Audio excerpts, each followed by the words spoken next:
বৌমা শাশুড়ির এই ঝগড়ার প্রধান কারণ হচ্ছে জেনারেশন গ্যাপ।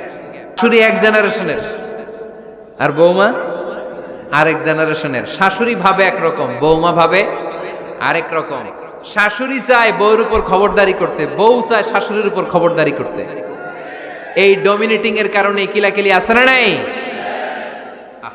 আমার শাশুড়ি মায়েরা যারা আছেন, প্রথমে শাশুড়ি দিয়ে শুরু করি। আমার মাইকের আওয়াজ যে ঘরগুলাতে যায়, আমার শাশুড়ি মাদেরকে বলবো, বউদের উপর অত্যাচার করবেন না। ছেলেরে প্রশ্ন করে, তোর কাছে তোর বউ বড় না আমি বড়? আছে না নাই? এটা একটা প্রশ্ন হইল।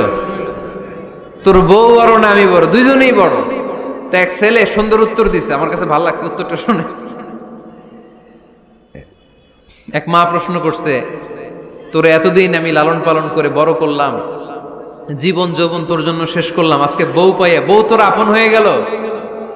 এবার ছেলে উত্তর দিছে, মা, আমার মুখ থেকে মা ডাক শোনার জন্য তুমি কি কষ্টটাই না করছো জীবনে।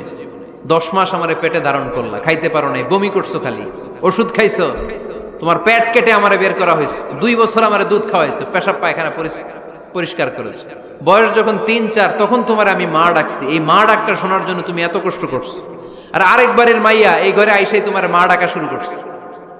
যেই মেয়েটা তোমারে মা ডাকে সে আমার আপন হবে না কেন মা? ঠিক কিনা?